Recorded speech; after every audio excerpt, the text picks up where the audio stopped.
Hello, everyone. Welcome to another episode of The Good, Bad, Ugly of Business. I am your host, Catryn Becker. In this podcast, we talk about all of the things from all of the people. We interview business owners, entrepreneurs, corporate executives, real estate investors, you name it. We love to talk to them because we believe that there's way more that brings us together than separates us. And we want to share all of the stories of the people that have gone through the good, bad, and the ugly so that you don't have to go through it or that you can fail faster and learn from their mistakes. In today's episode, it's my pleasure to have Renee Warren here. She is the CEO and founder of an amazing PR agency that helps to bring light women's stories. And so we are so glad to have you here. And all of us, we wild women, want to hear more about you. So welcome to the show. Well, thanks for having me, Catryn. It's awesome to be here. It is awesome to have you. And there's definitely so many things I want to talk about, but PR, it's something that I feel like probably a lot of small business owners and entrepreneurs don't really think about or think maybe that it's easy to do, that it's something that maybe isn't an expense that they need. So obviously there's way more to it than most people think. So I would love for you to give us a little background into what it is you do and why it's necessary for business owners. Okay. So I'm going to give a little backstory, like go a little further back than this because we want to get to the ugly part of this eventually too, is I got into the industry when social media was really becoming an important part of the marketing strategy for small businesses, predominantly for startups. And I actually won Twitter influencer with Virgin America back in like 2010. And I got like free flight in North America, wherever Virgin Blue flew. It was fun. But it's because I was so connected into the community because I was like, it went from being like MySpace to Facebook, which was always like shut down, like closed off. And Twitter was this thing where anybody could join and you could see all of these people's conversations. And it was so beautiful. And so with that, I was starting to get hired by other companies, bigger corporations, to figure out how they can leverage that for their marketing. And then one thing led to another. I actually met my husband now on Twitter. Did you really? Yep. Yeah. Oh, as I say, a whole nother episode. Tweets convert, baby. Yeah, it's a whole other episode. But so wound up in San Francisco for a couple of years because he had a startup there. We're both Canadian. And I just went and I sat in startups office and helped them with content marketing, with social media, and really understanding the landscape. And this was when the unicorns were starting to be built, like Uber and Udemy and Airbnb. And we could see how they were leveraging these tools to actually get in front of their customers. And I didn't know anything about PR. I never touched a pitch or a media list or a press release a day in my life at this point. But my husband introduced me to a woman named Heather, who would eventually become my business partner. And her and I were doing projects together because Heather was the PR queen. She had a full-time job at the time working in a startup in Canada doing PR. She eventually went off on her own and we just kept connecting over doing projects together. And so I remember one day I took her out for lunch because I moved back to Canada. I was 8 months pregnant with my first son. And I said, Heather, we should go into business together. We should start an agency. She looked at me and she's like, but you're going to have a baby. Like, how would this work? Oh, don't worry about that. Babies just sleep all the time. Like, I don't know if any listeners here have kids. And if they do, they remember those moments of like, oh, it can't be that hard. And then you have a baby and you're like, what the F? Why didn't anyone tell me about this? When everyone was telling you and you just can't accept it. Yeah. You're like, okay, yeah, it's not gonna be that hard for me. And my kid's going to eat organic, everything all the time. Never going to have a bear paw in the day in their life. Cloth diapers. Yeah. We tried a cloth diaper once and it lasted 30 minutes. And I'm like, bye. So anyways, so we ended up starting this agency. And so in that same year, so we started the agency. It was incorporated in like June. Max was born in August. And then 11 months later, I welcomed my second son, Noah.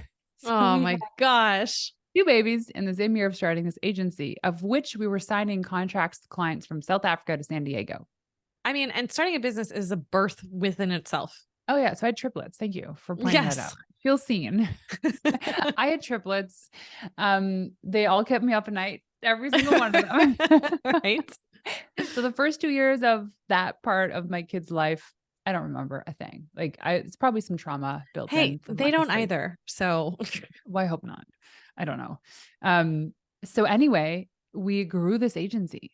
And so I was in the company for, I don't know, 7 years, and we broke the $1 million mark, and we kept going, and we were super profitable, and it was beautiful. Still 7 years in this agency, never pitched the media, never wrote a press release. I ran the company and I hired the people to do the work. yeah. Mind you, I knew how to do it. I just didn't do the work. So long story short, going through due diligence to sell the company, but I realized I was so burnt out that even if we did sell the company, the 2 to 3 year earnout at the end would have just thrown me way over the deep end. I said, I can't do this. At the point, my husband was doing really well with his company. I said, listen, can I just step back for a little bit and kind of catch a breath here? Because at this point, my kids were like, so they were, I don't know, we'll say 5 years old. And he's like, yeah, do it. So I stepped back from the business, ended up shutting it down, started coaching again because people were reaching out saying, hey, Renee, I want to pick your brain, or I could use some business advice, of which I gave away for free. And then I was like, I should actually be charging for this because this is some really good stuff. This is valuable. Totally. So arbitrarily throw some coaching program together, did it for about 3 years. And then also I'm like, I don't want to be doing this. I don't like this work. It's because I needed the help more than I could give the help. So like my imposter syndrome was just through the roof. Raging. And while I could coach people on how to start and grow an agency, there was other entrepreneurs that were like, I had a client, this is where the straw that broke the camel's back was, I had a client that worked with me for 6 months, and she had a $10 million a year business. Wow. And I'm like, I don't even know what I'm talking about, but she never came to me really for the business advice. It was like the family stuff, because we have like a really good integration formula in here for like balance between parenting and dating my husband and all this stuff. So anyway, long and short of it is shut the coaching business down. And my husband's book, it's called Buy Back Your Time, came out in January of this year. And he needed somebody to help him with PR. And he's like, hey, do you want to help me do this? And why I want you is because you know me, you know my network. And he already knows a lot of these podcast hosts. He's like, could you just come up with a simple strategy to pitch and get me on these shows that we can kind of schedule to come out around the time that my book launches? I was like, sure, absolutely. Ended up getting It sounds like you could do that in your sleep. Yeah, just like my fingers are always typing when I'm sleeping. I'm just like an AI bot. It just goes, I wish.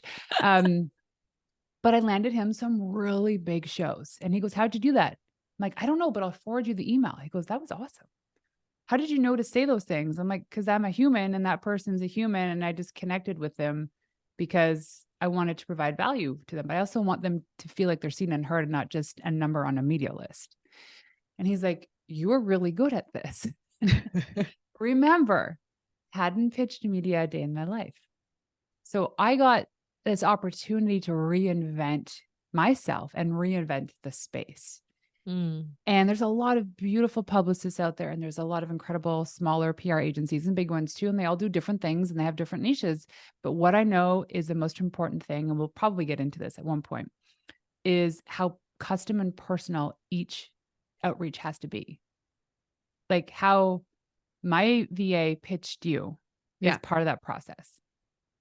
So anyway, he was getting so many like big hits, and with the collaboration with his publisher and the work I was doing, he ended up getting Wall Street Journal bestseller for his book, which is huge. That's amazing. Yeah. Yeah. And then all of a sudden people are like, who did that for you? And was it Renee? Yes. Okay. So now all of a sudden people are like, can I hire you? Can I hire you? And I was like, okay, well, I guess this is what I'm doing then. Like God was just like, pew, pew, here are people. But here's a really cool thing that happened. In this evolution of me coming out of this 5-year rut and being shamed because I shut down a successful agency to going into coaching to really trying to figure out what it is that I wanted to do next, the gift was right in front of me the whole time. Everybody around me knew it except for me. And the moment I decided to go back into PR was I got so many messages saying, Renee, it's so lovely to see you shining like you do. Your message is so strong. You're finally back doing the thing you love to do. I'm like, how did you know this is what I love to do? Like, I didn't even You know don't I even love to know do me.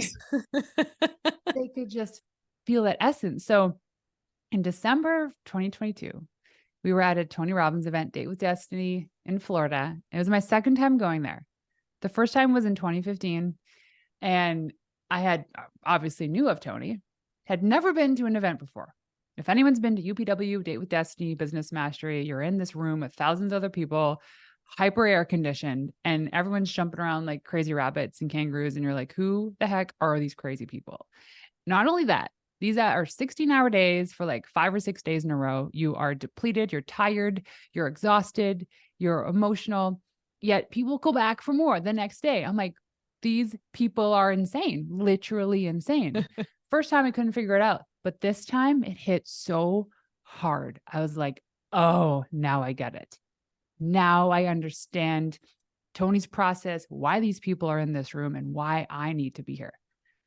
And that was the moment I decided I'm going back into PR and I'm going to do it my way. I don't care about industry standards. I'm going to find what my customers need, and I'm going to create that for them, doing it my way. And it's going to be so much fun. That reminds me night. so much of the Sarah Blakely story, the founder of Spanx. Yes. So much Yeah. similarities there. I love her story. So Tony, I think this is day 3 or 4. And most of the time we get home at like 1 or 2 o'clock in the morning and walk home. I'm like tired, but just excited. I was like, I'm doing this. I'm getting back into PR. I've decided I'm going to do this. Open up my inbox, check emails really quickly. 2 people wanted to hire me to do PR. Just like that. It's almost like there was a block and then I released that block and then people were able to get through to me. So that's a sign. I was like, okay, I'm doing this. But how the hell do I do this? What am I doing? Like, I show up every day. I'm like, good morning, guys. I don't know what I'm doing, but let's have some fun. We'll figure it out. Well, you see those graphics of like the entrepreneurial journey being like, you think it's going to be a straight line from A to B, but really it's this wiggle worm of, ups, downs, backwards before you get to that place. And I think it's such a great reminder for business owners that no matter where you are in the process, just keep going. Yeah, because it's like you might be stuck on that upside down loop of that entrepreneurial roller coaster, and the blood is rushing to your head and you might puke. But just know that you're going to come back up again. It's okay. It's okay. You're hanging upside down now, but guess what? It's going to get better. And we think about all those war wounds in our corporate job and small business and starting or growing our business. Those things just make you stronger. If you believe that failures are the ultimate lessons, because some people will show up, and this is a Tony Robbins quote. They'll say, he says, things don't happen to you, they happen for you. And you are the one that can make the decision if this is happening for you. Here's a good example. Yesterday, so we have a dog. He's 11 months old. He's a chocolate lab, cute as can be, super trained. I bring the boys to camp. And from the time we leave the house to the time I come back is maybe 25 minutes. And we have a system in the morning. So we let him out, pee, walk, do what he's got to do so that when we're not around and he's loose, we put him loose during the day in the laundry room, he's fine. Well, the boys told me that they had let him out to go pee, but he didn't end up peeing. And so in that 25 minutes I was gone, not only did he pee all over the floor in the laundry room, he was panicking before he peed because he knew he had to go, but there was no one there to let him out. So what a good boy. Scratched the crap out of the inside of my beautiful hardwood door. And ran around in his pee. So it was all everywhere. Over the walls, everywhere. And when I opened the door and I just saw him sitting there, like he looked so defeated. I'm like, why did this happen?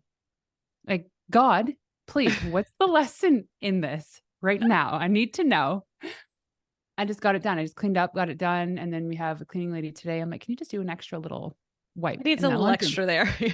And like, that's not business related, but the point being is like, you can look at it. Okay, just get this thing cleaned up, heads down. Don't get mad at anybody because it's nobody's fault. It was a thing that happened. Love on the dogs. The dog clearly needed to pee and had nowhere to go. He's still a puppy. And then move on with your day. yeah, it was hard. And so when I saw him at the end of the day, I was like, I'm so sorry. Like, I'm sorry to the dog that you had to go through this Right. because I know that you just had to pee. That's it. Just had to pee. Right. Right. And didn't want to be a bad boy. No. Right. And like a lot of people would discipline the dog saying, how could you do that? Bad you, and like hit the dog, whatever. But no, the circumstance was he's still a puppy. He's learning. He couldn't hold his pee. And I could tell by the marks on the back of the door, he was trying to let somebody know that he had to go. Yeah. And Oh, poor it, baby. we all failed. We all failed at this one particular instance. And you know what? The rest of the day was fine. The rest of the day was fine. So we learned a lesson in that. Yeah, there's a lesson. You don't have to make it mean anything. No, Just no. of like, oh, hey boys, next time, Yeah. pup doesn't go, let me know. Well, I took a video of it and then I showed them last night. It's like, hey, you know, when you said you took him out to pee and maybe he did or didn't, this is what happens when you don't wait long enough outside to let him go pee. And they're like, oh, yeah, that's gross. I'm like, it was so gross. So gross. Anyway, I mean, Yeah, that's what happens on this podcast. We talk about all of the things. all of the things. But something I want to mention, and I think this is interesting, and I don't want to generalize too much, but Canadians have a Mhm. reputation for being very like humble, apologetic, the sorry Yeah, for yeah. everything. And so I love the not necessarily conflict, but the duality in the PR, which is very much of look at me, get noticed, which seems very anti-Canadian. So I'd love to kind of break that down and have your thoughts on that. Yeah. So I think that's a good generalization of PR. The way that I see public relations is that it's the mother of all marketing because it's really about building relationships. Everything you do in your business is building relationships with stakeholders, investors, customers, clients, the public, whatever it is, because you want to build that know, like, and trust factor.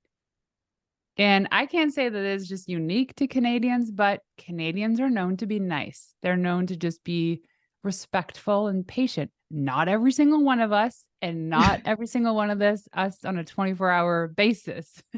We have our days and our moments. We're human.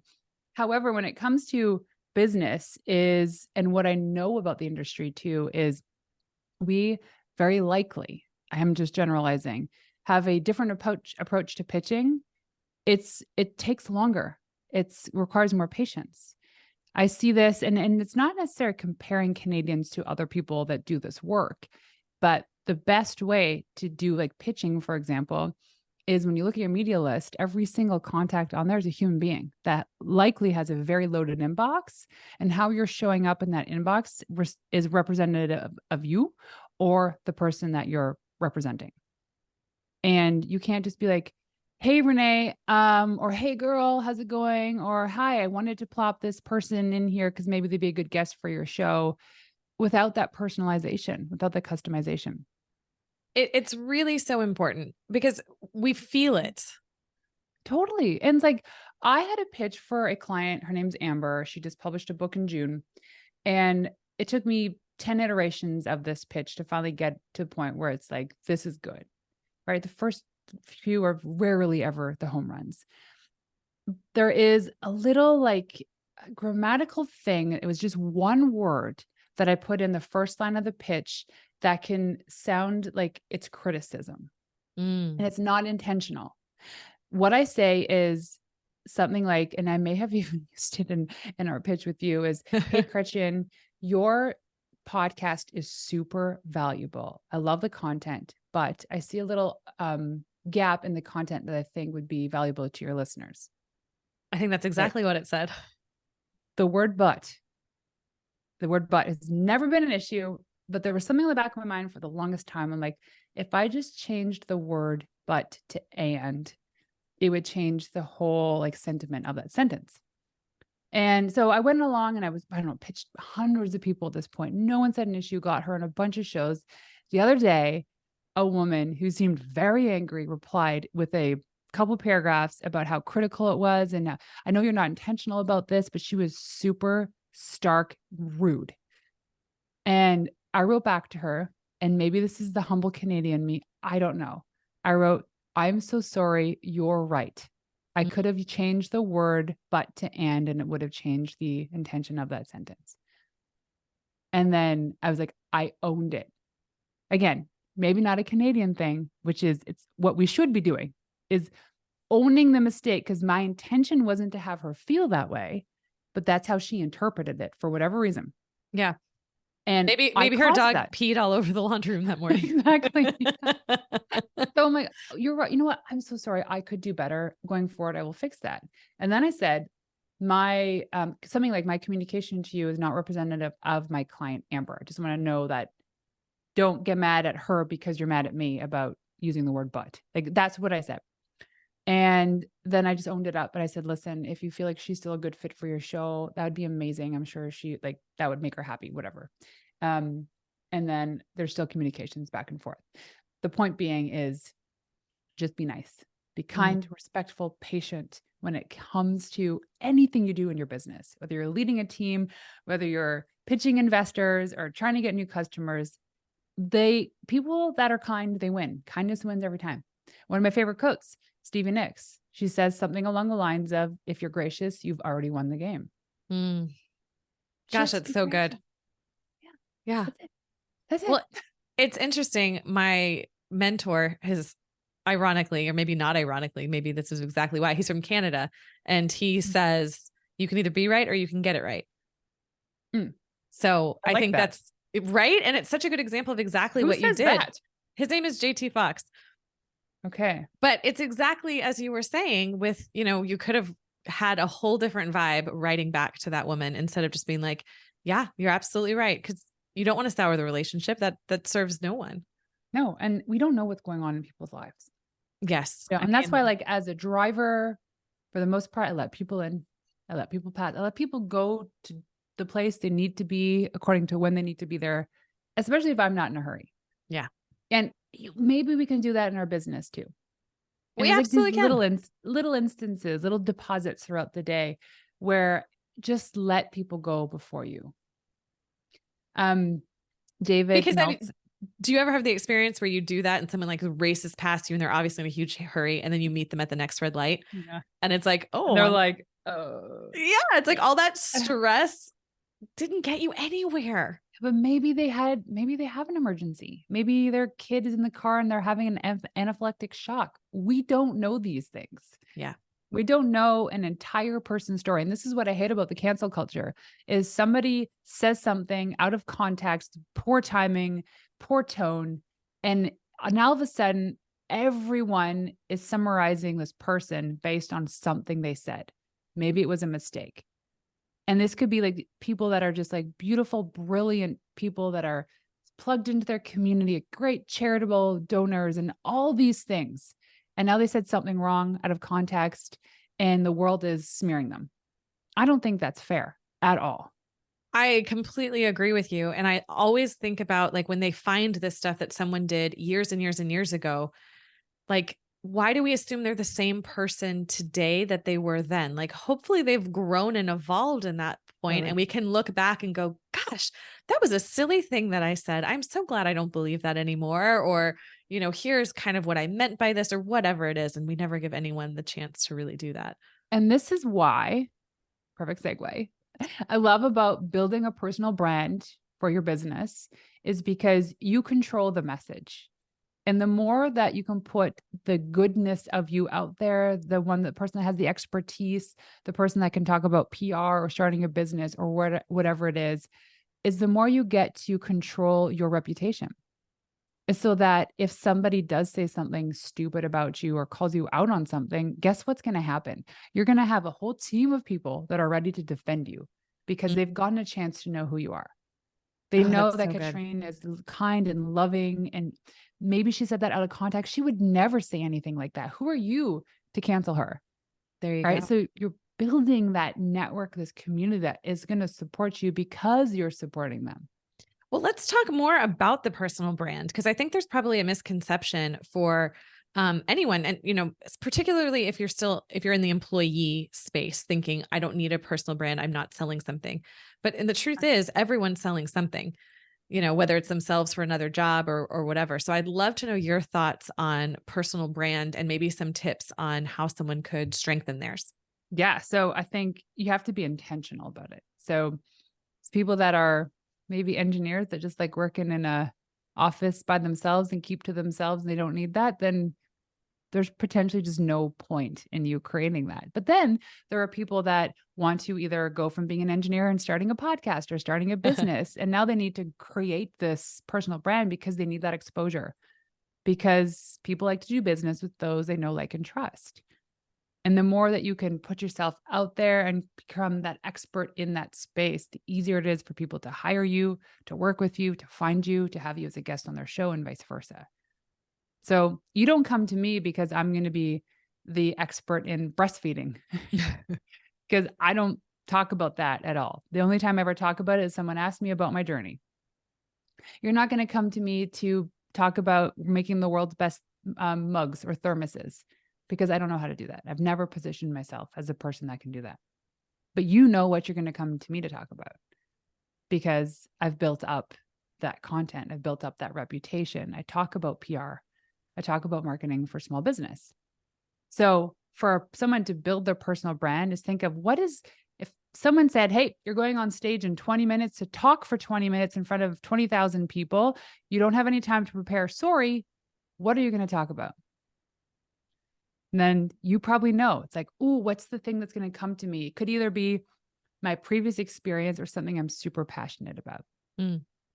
We generally follow what we're good at. We generally follow the stuff that we're educated in, or the stuff that we have experience in, or the passions, hobbies, whatever it is. And what you want to do really is be known for something super niche in your niche. So I'm not going to talk about crisis PR, because I don't do crisis PR. It's a whole other ballgame. Yeah. That's reputation management because of something bad that's happened. Right. So like PR generally is a good like precursor to anything that's bad that could happen, like the example that I said before. So it's really, what are you passionate about? And then you go, if you're already in business, for instance, you think about what are the 5 most common questions you get for maybe your service offering or the industry. And each one of those questions, you think about what are the 3 things I can talk about those 5 questions. Now you have 15 different pieces of content you can talk about. Whether this is writing it on LinkedIn or a blog post, or going and pitching yourself to talk about a specific topic on podcast or on social media, the content's there. And the reality is that most people don't need to be taught, they need to be reminded. So you can talk about the same thing over and over and over again, which I hope you do. It'll be boring to you, but to your listeners, nope. It might be the first time. They just need to be reminded. Yeah. Well, and something that I've heard a lot from people in the space of content creation is, I don't know what to talk about. Yeah. Because I think it ties into exactly to what you just said, is people tend not to want to repeat themselves because they're thinking it's only the same, audience listening, but and they should. No, only 20% of your followers actually see your content. So especially stories when it's posted. Yeah. You get 24 hours, right? And then it's gone. Yeah. So guess what? When it expires, do it again. And then when that expires, do it again and again and again, because people need to be reminded. And they need the consistency. And I know that I can see a message 2 or 3 times before it like sinks in. I mean, your story with going to Tony Robbins is a perfect example. Like, you didn't get it the first time. Thank goodness you went back. So you were able to get the value that was meant for you. Yeah. Oh yeah. When I went back, it's almost like I could get on that stage at the end of that week. I'm like, I could be the Tony. No, you're so empowered. You're like, I got this. Yes, I'm a whole new woman. Look at me. No, but the reality is, I hope there comes a day that you create content ad nauseum that people are like, all right, I'm sick of this. Guess what? It hardly ever happens. No one ever says, okay, Renee, stop talking about PR. No, I actually published a story yesterday about how, because I'm privy to all of these like media queries, and there's a crap ton of them in the design interior decorating space. So if you're a listener in the interior design space, DM me on Instagram, Renee_Warren. There's so many queries, because this is for Martha Stewart Living, you name it, like apartment therapy, all of these like design blogs. And I put out a thing, and then somebody local to me here, Courtney, she's like, I never knew you did this. I'm like, how does she not know I do this? Because we're friends. We hang out. How do you not know that I do this? Anyway, which is also a good reminder. And then she goes, it might be a little bit stretched, but I know I need your help. Hmm. I know. And I'm like, I actually talked about this over and over again. So that was a perfect example of why people need to be reminded. The last thing that I would love your opinion on before we wrap up is the idea, and you talked a little bit about it. So I think, I just would like you to expand to this, but you're talking about niching down, right? Yeah. The niche of the niche. And I think, and I've seen this a lot, particularly with people who go into coaching, where I can help everybody and how they end up, helping nobody, and they can't decide, who do I speak to? So, I mean, even with your brand of the We Wild Women, that excludes 50% of the population. So kind Yeah. of what is your thought on, like, how do people start and how do they find their niche?